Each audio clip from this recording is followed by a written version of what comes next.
The small village was between two green hills. In the morning, a light mist covered the grass. The air was cool and fresh. Chickens walked near the small wooden houses. The smell of fresh bread came from the baker's shop. Amira was a young woman with bright, curious eyes. She came out of her house carrying a small basket. She wanted to go to the market. Her life in the village was quiet, but she often dreamed about going far away and having adventures. She walked on a narrow stone path and smiled at the people she met. Old Mrs. Heron was sitting outside her door, knitting. She waved and said, "Good morning, Amira." Her voice was soft and tired. Amira stopped to help her pick up a ball of yarn that had rolled into the road. When Amira reached the market, it was busy. People were selling vegetables, jars of honey, and colorful cloth. The cloth seller told her stories about faraway cities with tall towers and bright lights.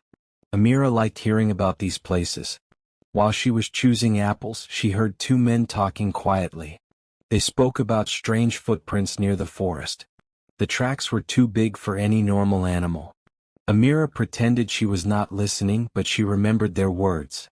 After she finished shopping, she decided to take the long way home. This path went past the forest.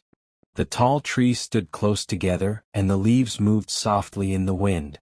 She looked down and saw large footprints in the dirt, just like the men had described. She bent down and touched one print. The edges were sharp. It was new. Something big had passed by not long ago. Amira stood up and looked into the dark forest. She wondered if something was looking back at her. Amira could not stop thinking about the footprints. She wanted to tell someone, but she also wanted to know more. She took a deep breath and stepped closer to the trees. The forest was quiet, except for the sound of birds far away. Sunlight came through the leaves in small patches. The air felt cooler here. Amira followed the tracks carefully, watching where she put her feet so she would not make noise. After a while, she saw something shiny on the ground. It was a small piece of metal shaped like a button but with strange marks on it. She put it in her basket. Suddenly she heard a low sound, like a growl. She froze and looked around. The sound came from deeper inside the forest. Her heart beat fast, but her curiosity was stronger than her fear. She moved slowly, step by step, until she reached a clearing. In the middle of the clearing, the grass was flat, as if something large had been lying there. Next to it, she saw more footprints, and they were even bigger than the first ones. Amira knelt down to look closely. The prints had long, deep claws. She had never seen anything like them before. A branch snapped behind her. She turned quickly and saw a shadow between the trees. It moved fast and then it was gone. Amira held her breath, listening. The forest became quiet again. Too quiet. She felt the hairs on her arms stand up. Slowly she stepped back toward the path. But before she could leave, she heard another sound. This time it was not a growl. It was a voice. Someone was calling her name. Amira turned quickly. "Who's there?" she called.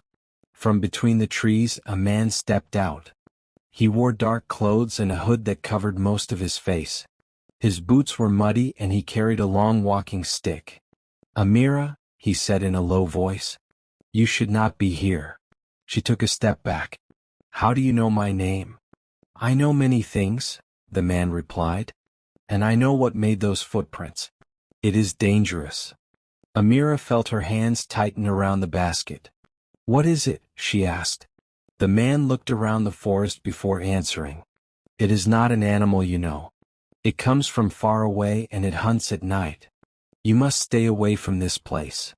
She wanted to ask more questions, but the man moved past her, following the tracks into the forest. "Wait," she called, but he did not stop. Soon he disappeared into the shadows. Amira stood there for a moment, not sure what to do. The forest felt colder now. She decided to return home, but her mind was full of questions. When she reached the village, the sun was already low in the sky. People were closing their stalls and heading inside. Mrs. Heron saw her and waved. "You look troubled, my dear," she said. I just had a long walk," Amira replied, not wanting to explain. She went into her house and placed the strange metal button on the table. She stared at it, wondering if it was connected to the footprints, or the man. That night, Amira could not sleep. She kept hearing the man's warning in her head. Somewhere outside, a dog barked, then went silent. She pulled her blanket tighter. Far away near the forest, something howled. The howl made Amira sit up in bed. It was louder this time and closer. She lit a small oil lamp and went to the window. The village was dark and quiet, but she could see movement near the well in the center. At first she thought it was a person. But the shape was too big and it moved strangely. Its shoulders were high and it walked on 4 legs, sometimes. Then for a moment, it rose onto 2 legs before dropping down again. Amira's heart raced. She stepped back from the window, afraid it might see her. The oil lamp shook in her hands. She thought about the man's warning, it hunts at night. Suddenly she heard a knock at her door. 3 slow, heavy knocks. She froze. The knocks came again. Amira, a voice whispered. It was the man from the forest. She hurried to open the door, but he pushed his way inside quickly and closed it behind him. "You're in danger," he said. "It's here." "What is it?" she asked again, almost shouting. He shook his head. "No time. We must leave now." Through the window, Amira saw the shadow move closer to her house. Its eyes shone in the dark, 2 bright yellow lights.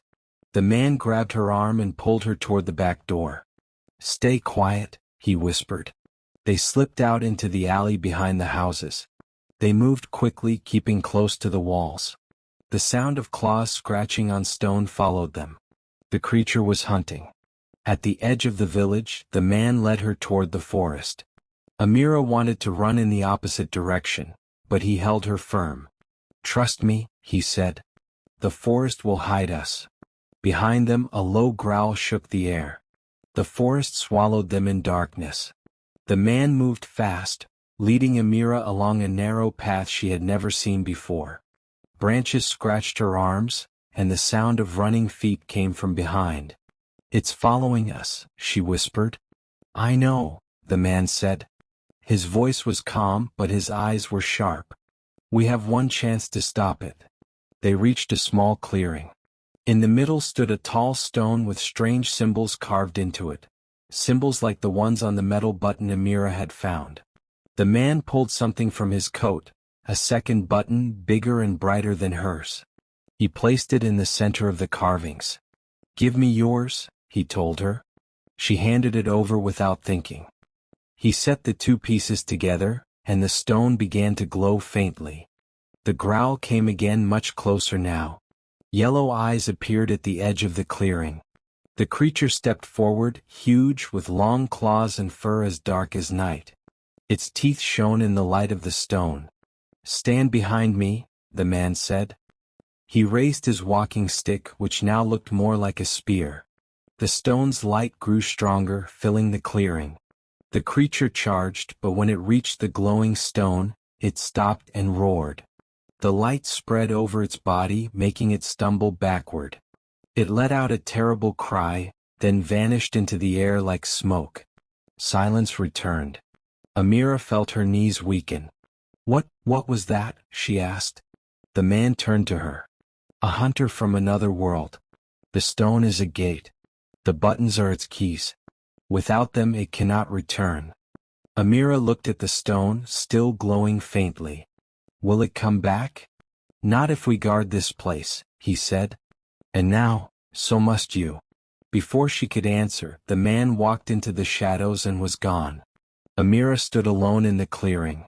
The forest was quiet again, but she knew her life would never be the same. She touched the stone, feeling its soft warmth, and wondered if her dream for adventure had just begun.